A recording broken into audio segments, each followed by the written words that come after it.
ఏంటిది? మీ అమ్మాయి విదేశాలకు వెళ్ళి పారిపోయింది. మా అబ్బాయి ఫారిన్కి వెళ్ళి కష్టపడి దానికేం చేయమంటారు? 2 సంతకాలే కదా, అవి పెట్టారంటే పత్రాలు పట్టుకెళ్ళిపోతాను. పని పూర్తవుతుంది. ఇవాళ మంచి రోజు కాదు. లేదు లేదు లేదు, మంచి హోటల్కి తీసుకెళ్లి భోజనం పెట్టించి సంతోషంగా పంపిస్తాను. సంతకం పెట్టకుండా భోజనం చేయకూడదు. Take them out. ఏమైంది ఏమైంది ఏమైంది? బయటికి సంతకం పెట్టు.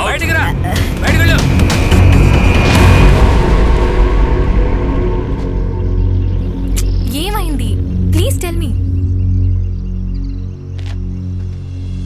పాడు చేసావు కదా, నా ఫోన్ నుంచి అవుట్ గోయింగ్ ఇంటర్నేషనల్ కాల్ చేసి నా కళ ఆశయం లక్ష్యం అన్ని పాడు చేసావు కదా. చెన్నైలో సినిమా ప్యారడైస్ అని ఒక థియేటర్ ఉంది, తెలుసమ్మా నీకు? నీ ఆస్తే తెలుసా తెలీదా? నా దగ్గర 2547 crores ఆస్తి ఉంది. ఇలా చిన్న ఒక థియేటర్ పేరు అడిగితే చిన్నది కదా. అవునులే, 2547 కోట్ల ఆస్తిలో ఇది చిన్నదే కదా. కానీ మాకున్నది ఆ ఒక్క ఆస్తే. మా నాన్న పార్ట్నర్ జల్సా చేసి థియేటర్ తీసుకెళ్లి మీ నాన్న చేతిలో పెట్టి అప్పు తీసుకొచ్చి నా తల మీద పెట్టారు.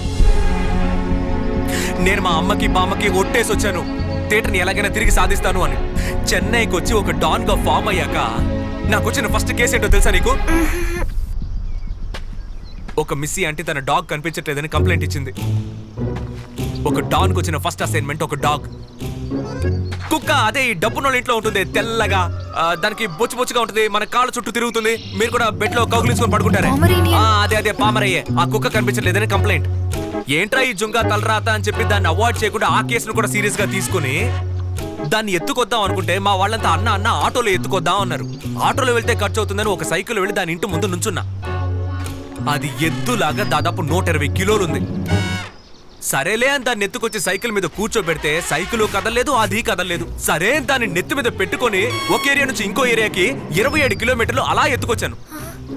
ఇంకా ఎన్నో కష్టాలు పడి మొత్తం ₹1 కోటి తీసుకెళ్లి మీ నాన్న చేతిలో పెడితే మీ నాన్న కళ్ళు చిన్నవి చేసుకుని చూశాడు.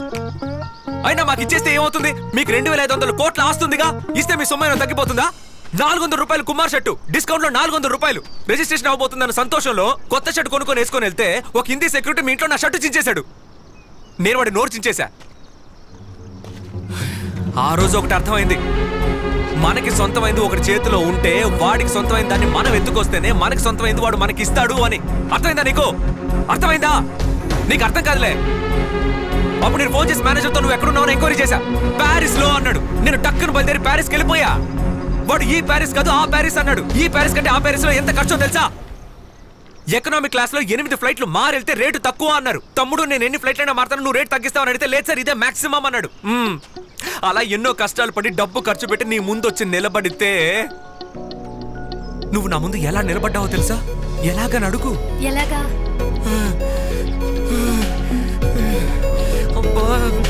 అయినా నిన్ను ఇంత అందంగా పుట్టమని ఎవరు అడిగారు? సరే నిన్ను చూస్తూ ఉంటే పని జరగదని చెప్పి నిన్ను పక్కన పెట్టి నా పని నేను చూసుకుంటే ఒక్క చోట ఉంటున్నావా నువ్వు? ఇక్కడికి వస్తే అక్కడికి వెళ్తున్నావు, అక్కడికి వెళ్తే ఇక్కడికి వస్తున్నావు, ఇక్కడికి వస్తే అక్కడ. అసలు కోఆపరేషన్ ఉందా నీకు?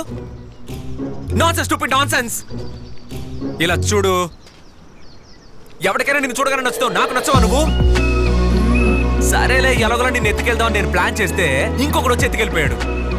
సరేలే, వాడు ఎత్తుకెళ్ళింది నేను ఎత్తుకెళ్ళానని చెప్పి నమ్మిద్దామని మీ నాన్నకు ఫోన్ చేస్తే పిచ్చోడు నమ్మేశాడు. ఫ్రెంచ్ పోలీసుల దగ్గర వాళ్ళని ఇటాలియన్ మాఫియా దగ్గరికి నీ కోసం నేను -డిగ్రీలో ఈదుకుంటూ వచ్చాను. నువ్వు చేస్తావా? మీ నాన్న చేస్తాడా? నేను ఈదుకుంటూ వచ్చాను. ఎవరైనా చేస్తారా? అక్కడికి వస్తే అక్కడి నుంచి పరిగెత్తావు. సరే, మా నాన్న చేసిన పుణ్యమో మా తాత చేసిన పుణ్యమో నువ్వుగా వచ్చి నా కారు ఎక్కావు. ఆ మూమెంట్ ఎలా ఉందో తెలుసా? అలా నా థియేటర్ నా దగ్గరికి రేరే వస్తున్నాను రా బంగారం, నీ దగ్గరికి వస్తున్నానని చెప్పి వచ్చి నా ఒళ్ళో కూర్చున్నట్టు అనిపించింది. అప్పుడు ఎంత పని చేసావు తెలుసా నువ్వు? ఎంత పని చేసావు తెలుసా నువ్వు? స్ట్రైట్ గా ఫ్రెంచ్ పోలీసుల దగ్గరికి తీసుకెళ్ళావు. ఒకవైపు ఫ్రెంచ్ పోలీసు, ఒకవైపు ఇటాలియన్ మాఫియా, ఒక పక్క మీ నాన్న, మా అమ్మ, బామ్మ. అయ్యో, దోల తీరిపోయింది. సరే, అంతా అయిపోయింది. రే జుంగా, ఒక 5 నిమిషాలు నీ మనసును దృఢపరచుకో. నువ్వు ఒక థియేటర్ ఓనర్ అయిపోయిన తర్వాత ఆ అమ్మాయికి నీ ప్రేమని చెప్పు అని నేను సైలెంట్ గా ఉంటే సాంగ్ అవసరమా నీకు? Sorry. For more updates, like, comment, subscribe to our channel. Hey darlings, గంటని click చేయడం మర్చిపోకండి.